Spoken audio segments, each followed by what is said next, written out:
Que Deus te abençoe sempre, cada vez mais, amém, a todos nós.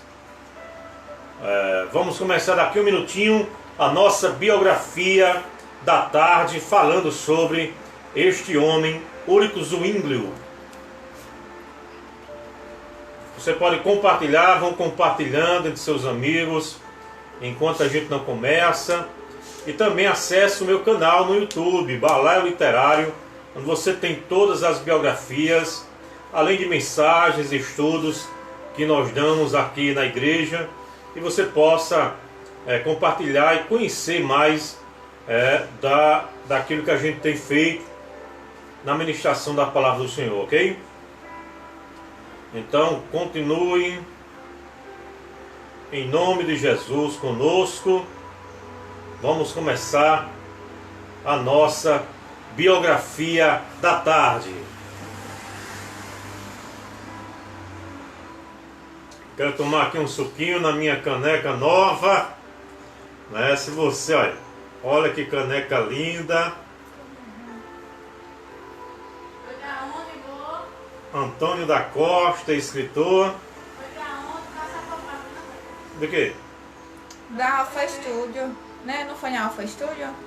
Da Alfa Studio aqui em Guarabira, fizeram essa caneca linda, olha aí, exclusiva do escritor Antônio da Costa. Olha aí que coisa linda, para que você possa conhecer um pouquinho aqui, uma caneca exclusiva. Se você deseja adquirir uma caneca dessa, depois mais à frente estaremos dando mais informações. Aqui eu ficar rindo de mim aqui, só Jesus na causa. Muito bem, meus... Olha, nem deu para ver direito, Raquel nem olhou, nem me orientou. Não, deu para ver algumas coisinhas da caneca exclusiva do escritor Antônio da Costa. Olha aí que linda. Muito bem, amados irmãos, vamos nesse instante escutar a nossa biografia da tarde com Ulrich Zwinglio. Quem foi este camarada você vai conhecer a partir de agora. Ulrich Zwinglio: não terás outros deuses diante de mim. No dia 31 de outubro de 1517, Martinho Lutero afixou na porta da igreja do castelo, em Wittenberg, suas famosas teses, começando a reforma. Só que esse movimento não se restringiu apenas à Alemanha. A Suíça era o território mais livre da Europa nessa época. A Confederação Suíça era formada por 13 cantões, que eram repúblicas independentes, com um sólido espírito democrático. Como cada cantão tinha a responsabilidade por todos os negócios locais, o seu governo estava livre para aceitar a forma de fé que quisesse. Por isso, a reforma na Suíça foi acompanhada do apoio dos governos locais democraticamente eleitos. As cidades suíças eram centros de cultura e nelas o humanismo cristão se estabeleceu, caracterizado por um forte interesse pela volta às fontes do passado, ao estudo das Escrituras em suas línguas originais, tornando claras as diferenças entre a Igreja do Novo Testamento e a Igreja medieval. Foi em Basileia, na Suíça, que o famoso humanista holandês Erasmo de Roterdã editou seu Novo Testamento em grego em 1516.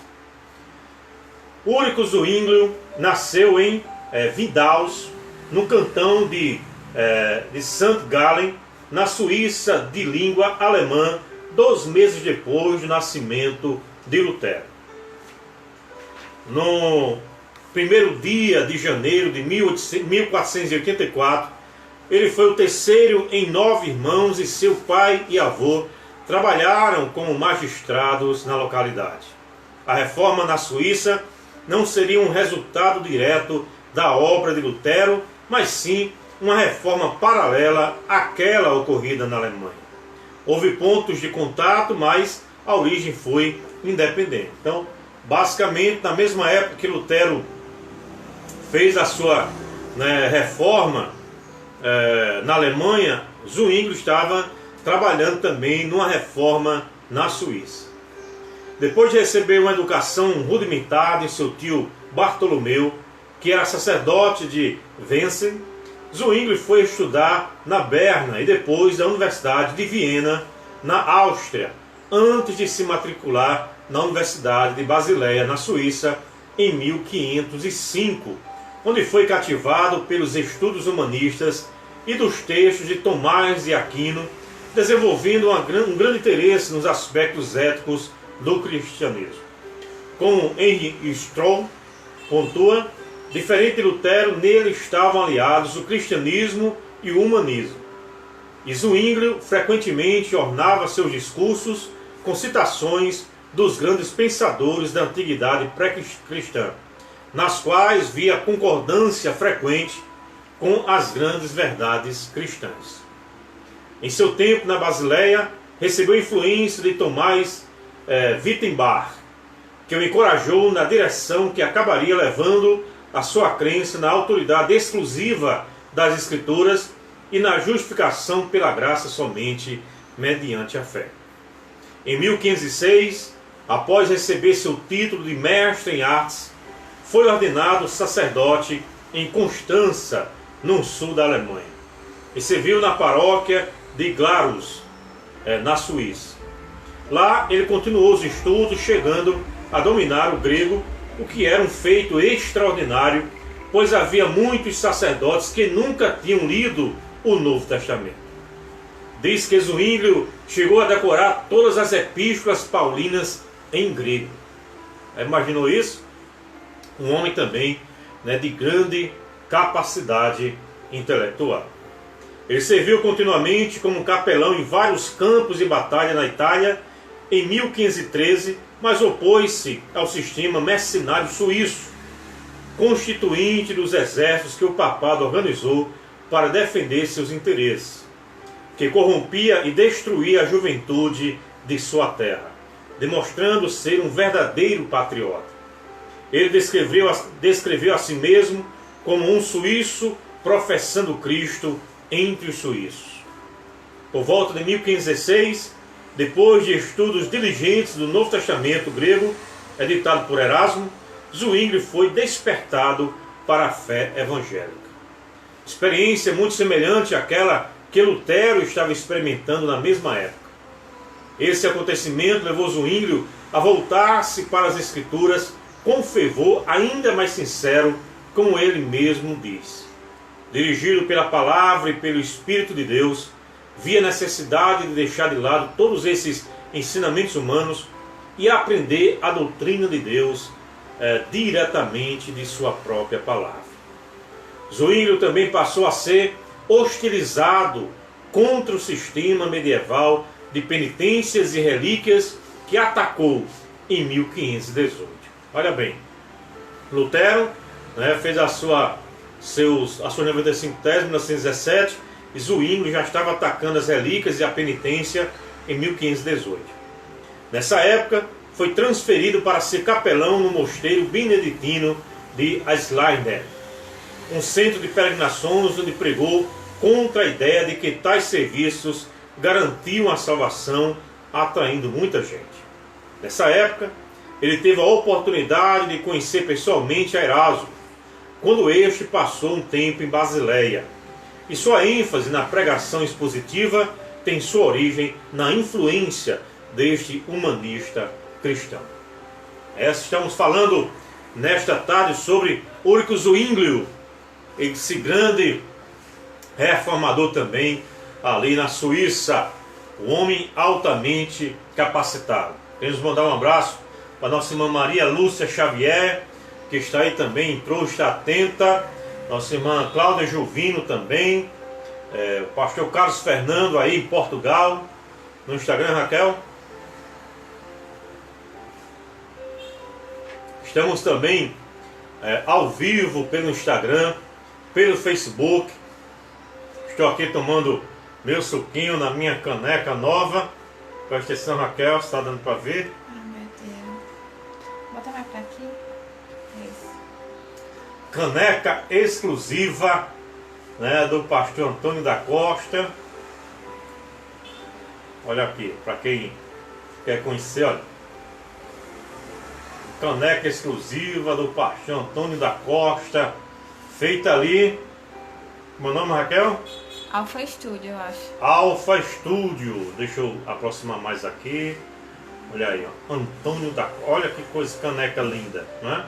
Para você tomar seu café, seu suco. Ok? Meu Deus do céu. Raquel fica rindo de mim. Fazer propaganda aqui da minha caneca exclusiva, hein?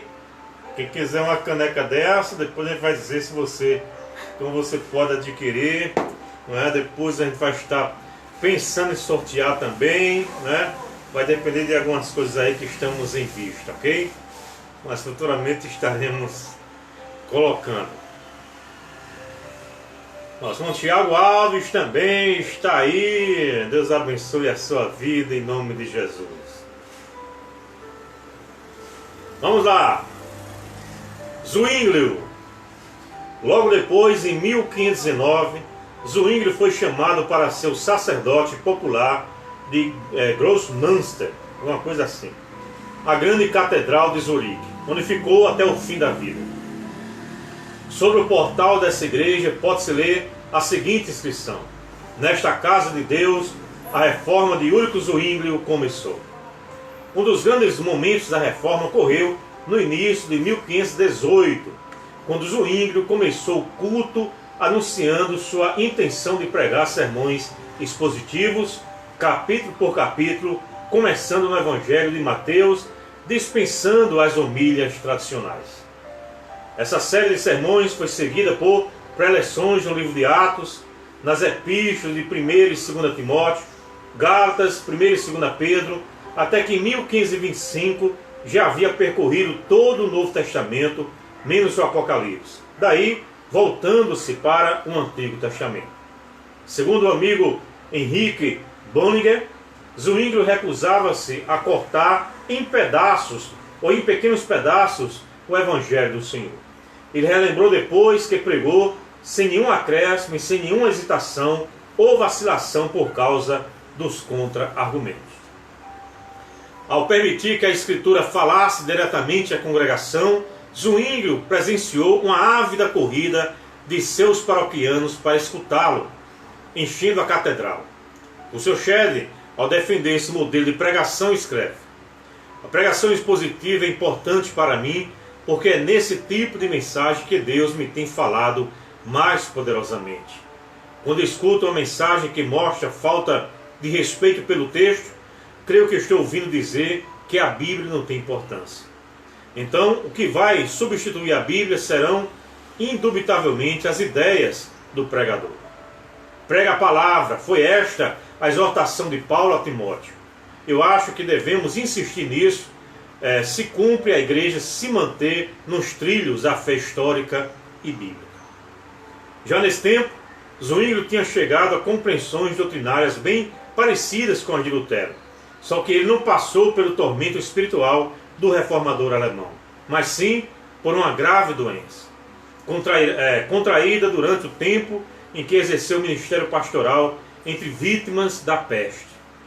Em muitas horas de estudo das Escrituras e pregação, e pela indignação diante das superstições do povo e da expoliação de que as pessoas eram vítimas por parte de alguns clérigos. Quando alguém tentou entrar em Zurique para vender indulgências, Zwinglio conseguiu que o governo expulsasse. Por causa das contínuas tentativas de intromissão do papado no governo da cidade, suas pregações, que eram dirigidas de maneira impessoal contra as superstições, se transferiram mais diretamente contra o Papa. No ano de 1522, marcou o início do rompimento com Roma, com o conselho do governo de Zurique apoiando Zwinglio. O estupim foi sua pregação contra as leis do jejum e da abstinência. Então, quando alguns membros de suas paróquias se reuniram para comer salsichas e beber cerveja durante a quaresma, isso levou o seu superior, o bispo de Constança, a acusá-lo diante do conselho do governo. Porém, Zwinglio defendeu-se com base nas escrituras e por isso teve permissão para continuar pregando. Ele disse o seguinte: se você deseja sustentar que não ensinei a doutrina do Evangelho verdadeiramente, tente-o não por ameaças ou bajulações, nem por armadilhas ou recursos secretos, mas pelo combate aberto das Escrituras Sagradas e por um encontro público, seguindo as Escrituras como seu guia e mestre, e não as invenções humanas. Para Zwinglio, o pior pecado é a idolatria, e o dever mais importante é ser absolutamente leal a Deus. Chamo de profunda impiedade quando deixamos Deus pelas coisas criadas, quando aceitamos o humano pelo divino. E mais, chamo o meu rebanho para o mais longe possível, tanto quanto eu possa, de depositar esperança em qualquer ser criado, levando ao Deus único e verdadeiro e a Jesus, seu unigênito. Quando Zwinglio rejeitou as promessas tentadoras para se calar, feitas pelo Papa Adriano VI, o debate sobre suas doutrinas foi provocado por convocação do governo.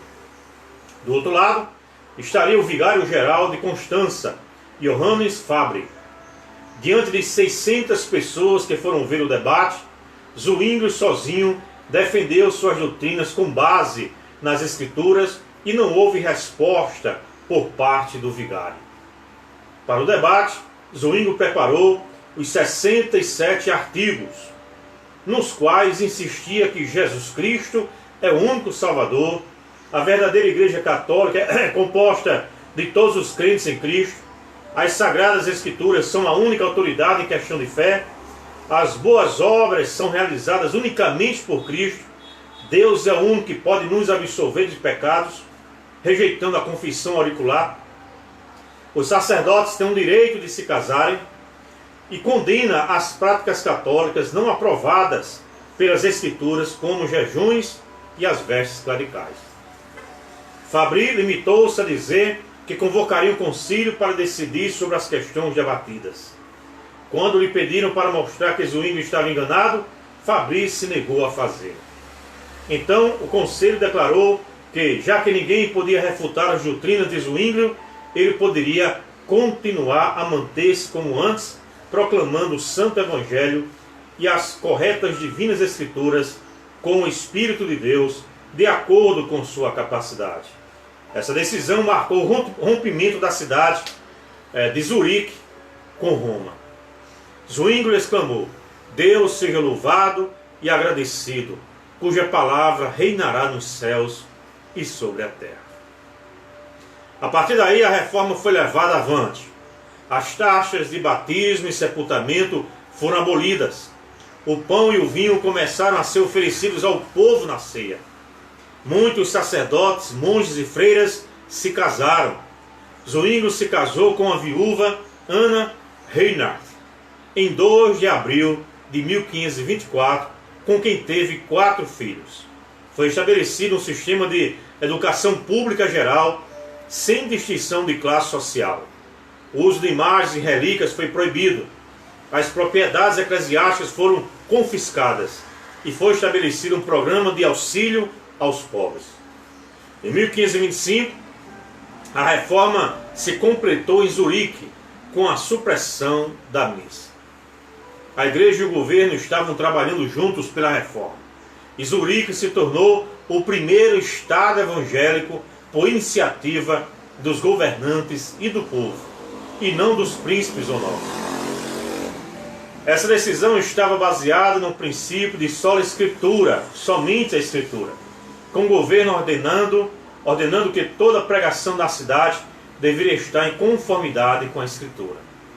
Os pastores da cidade foram exortados a comprar cópias do Novo Testamento grego, e se não tivessem recursos para isso, algum cidadão piedoso compraria para eles ou emprestaria dinheiro. Ao mesmo tempo, pregadores e leigos de Zurique começaram a levar a fé evangélica a outras regiões da Confederação Suíça. Berna foi conquistada por um debate semelhante em que Zwinglio revisou as 10 conclusões de Berna ou teses de Berna que foram preparadas por Bertrand Harler e Franz Cole. A primeira tese diz: a Santa Igreja Cristã, cujo único cabeça é Cristo, nasce da palavra de Deus e permanece na mesma, e não ouve a voz de um estranho. Como resultado do debate, o Conselho da cidade decretou em 1528 a aceitação da fé evangélica. Basileia, em 1529, aboliu a missa, aceitando os princípios da reforma. Antes, em 1527, foi formado um sínodo das igrejas evangélicas suíças e, ao mesmo tempo, a Bíblia foi traduzida para a língua do povo. Olha que coisa linda, não é? Quando Deus age, né, numa cidade, quando Deus age numa nação, quando Deus age num povo, Ele começa a trabalhar nos corações. E Zwinglio foi muito importante para o estabelecimento daquele lugar. Vamos lá. Zwinglio escreveu numerosos folhetos e ajudou na composição de confissões para promover o avanço da reforma. Ele vigorosamente afirmou o princípio de solos Christus, somente Cristo, em seus 67 artigos.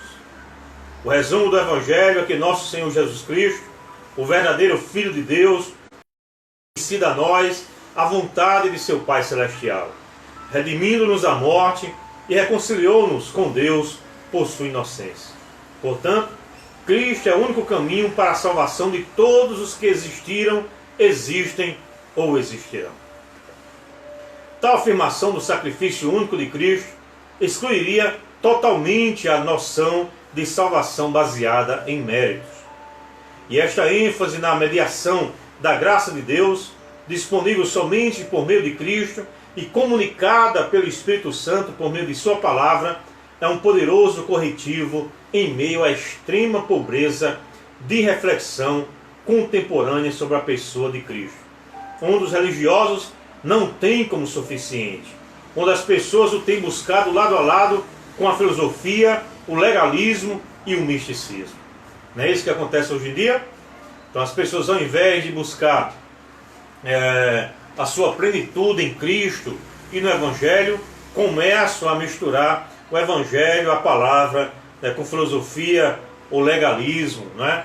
Muitas igrejas legalistas buscando a salvação por aquilo que a pessoa possa fazer e não pelo sacrifício de Cristo. E também igrejas místicas. Quantas igrejas místicas existem por aí, né? Misturando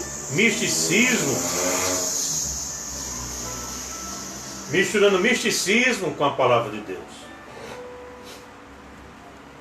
A partir de julho de 1525, todos os dias, exceto sextas-feiras e domingos, os ministros e estudantes de teologia de Zurique reuniam-se num coro da grande catedral para dedicar-se a uma hora de aprofundado estudo das Escrituras. Nessas reuniões era tratado exclusivamente o Antigo Testamento. Zwinglio abria as reuniões com a seguinte oração: Deus Todo-Poderoso, eterno e misericordioso, cuja palavra é lâmpada para os nossos pés e luz em nosso caminho, abre e ilumina nossas mentes para que possamos entender Tua palavra pura e perfeitamente, e para que nossas vidas possam estar de acordo com aquilo que tivermos entendido corretamente. Que em nada desagrademos Tua majestade, por Jesus Cristo, nosso Senhor. Amém. Essa é a oração que Zwinglio fazia, né, quando ia estudar as Escrituras Sagradas. Ele tinha essa devoção, esse cuidado, né, de querer conhecer a Bíblia em sua profundidade. Bem, perante todos os estudantes reunidos, um capítulo da Bíblia era interpretado da seguinte maneira: depois da oração, um capítulo da Vulgata, tradução latina da Bíblia, era lido. Em seguida, o professor de hebraico, primeiramente o talentoso Jacob Vincendanger, e depois da morte deste, aos 26 anos, o famoso erudito Conran Pelican. Li o texto em hebraico e o comentava em latim, comparando com o texto da Vulgata. Depois, o próprio Zwinglio lia e interpretava o mesmo trecho na Septuaginta, que é a tradução grega do Antigo Testamento. Finalmente, Léo Jude, o ministro da igreja de São Pedro e amigo de Zwinglio, explicava em alemão o capítulo, segundo a interpretação de Zwinglio. Vários cidadãos de Zurique ouviam esses sermões quando paravam na catedral no caminho para o trabalho. À tarde aconteciam semelhantes aulas na escola de latim ligada à Catedral de Nossa Senhora a respeito do Novo Testamento. Essa escola de treinamento para jovens e ministros exerceu enorme influência, tornando-se modelo para os seminários reformados na Europa. E mesmo entre os puritanos na Inglaterra e nos Estados Unidos, um século depois. Sobre a prática da adoração, Lutero acreditava que deviam ser preservadas todas as práticas tradicionais, exceto aquelas que contradizessem claramente a Bíblia. Já Zwinglio sustentava que tudo que não fosse encontrado de modo expresso na Bíblia devia ser rechaçado. Isso levou, por exemplo, a suprimir todas as cerimônias, paramentos e práticas litúrgicas, pois esse monte de lixo cerimonial não significava nada a não ser bobagem. E depender deles para a salvação seria colocar blocos de gelo uns sobre os outros. Ainda hoje, a grande catedral, com suas paredes caiadas e seu interior simples, encontra-se num vivo contraste com os interiores ricamente adornados dos templos católicos. Nesse ínterim, instigados pelo Papa, 5 cantões católicos organizaram a Aliança dos 5 Estados. Em 11 de outubro de 1531, começaram um ataque de surpresa contra a cidade de Zurique. Neste dia triste, a Batalha de Kappel, lutando contra forças melhor equipadas e mais numerosas, 500 soldados de Zurique morreram, inclusive 25 pregadores evangélicos. Zwinglio estava entre os que faleceram, enquanto servia como capelão das tropas da cidade. Seu corpo foi esquartejado e queimado, e seu capacete e espada levados como troféus, que estão preservados no Museu Nacional Suíço. Ainda que Zurique tenha mantido sua independência, os cantões suíços do sul se mantiveram católicos. Zwinglio foi sucedido por seu amigo Bullinger. Uma grande pedra toscamente angulosa, um pouco afastada da estrada, marca o lugar onde ele morreu. Nela está escrito: eles podem matar o corpo, mas não a alma. Assim disse, neste lugar, Ulrich Zwinglio, morto como herói pela verdade e liberdade da Igreja Cristã, em 11 de outubro de 1531. O fim de sua vida e carreira é um testemunho da visão ambiciosa que Zwinglio tinha da fé cristã, pois, como Henry Straub bem coloca, preocupava-o mais que a salvação do indivíduo a repercussão do Evangelho na sociedade, o estabelecimento do Reino de Deus na sua cidade, na Confederação Helvética no mundo. Seu interesse era não somente tornar o Evangelho conhecido em toda a sua pureza, mas também lutar por uma aplicação integral.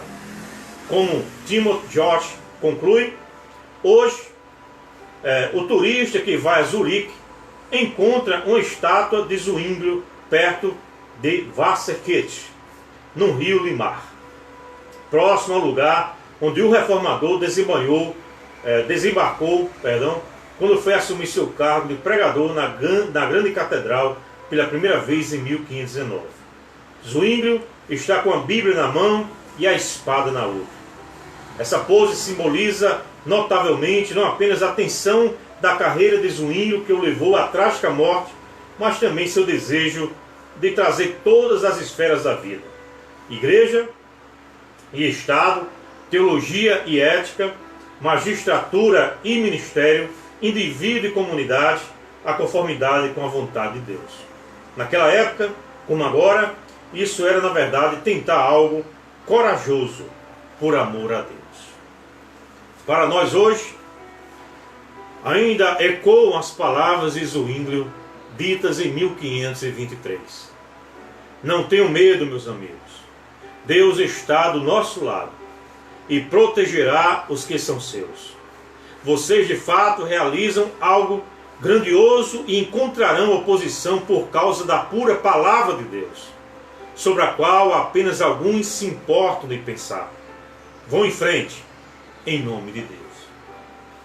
Essa é a grande lição de Zwinglio, que Zwinglio deixa para mim e para você. Sigamos em frente na propagação do Evangelho bendito de nosso Senhor Jesus Cristo. Quem prega a verdade, quem prega o Evangelho, com certeza não será bem aceito ou não será por muitos entendido. Que Deus tenha misericórdia, de todos estes, em nome de Jesus. Muito obrigado a você que nos acompanhou até agora. Nossa irmã Graça Galvão, a paz do Senhor Jesus, amém. Nossa irmã Danúbia entrou agora, Deus abençoe.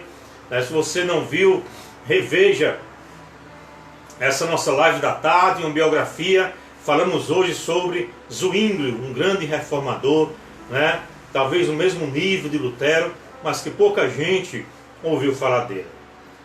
E quero convidar também para que à noite vocês estejam conosco, de 8 às 9, na nossa Devocional em Família, e amanhã pela manhã, de 10 às 11, lendo a Epístola de Paulo aos Romanos para a nossa edificação. Se você quer rever outras biografias, acesse o nosso canal Balaio Literário, se inscreva se você não for inscrito. Todos os dias estamos colocando lá as biografias que estamos falando aqui, ok?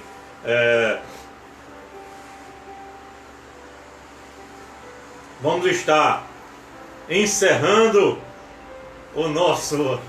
a nossa live desta tarde. Um abraço a minha Luirã e Sara. Vou mostrar para vocês pela última vez aqui de hoje a nossa caneca exclusiva que está aqui, Raquel. Olha aí, do escritor Antônio da Costa, uma caneca exclusiva aqui. Salve para o Instagram. Olha aí. Pastor, que caneca linda, Obrigado. Caneca exclusiva para você conhecer, do escritor Antônio da Costa. Deus abençoe a sua vida abundantemente em nome do Senhor Jesus. Vamos orar agradecendo a Deus por esses momentos. Pai, damos-te graça, muito obrigado por estarmos aqui. Separa essa tarde, Deus, esses minutos para aprender um pouco mais de Ti. Dá-nos a Tua graça a cada dia, guarda-nos e livra-nos de todo o mal. Que à noite possamos retornar aqui para continuar louvando e engrandecendo o Teu nome e aprendendo da Tua palavra. É assim que nós oramos, com corações gratos por tudo, em nome de Jesus. Amém. Que a graça e a paz, nosso Senhor Jesus Cristo, o amor de Deus, nosso eterno Pai, e a comunhão do Espírito Santo do Senhor,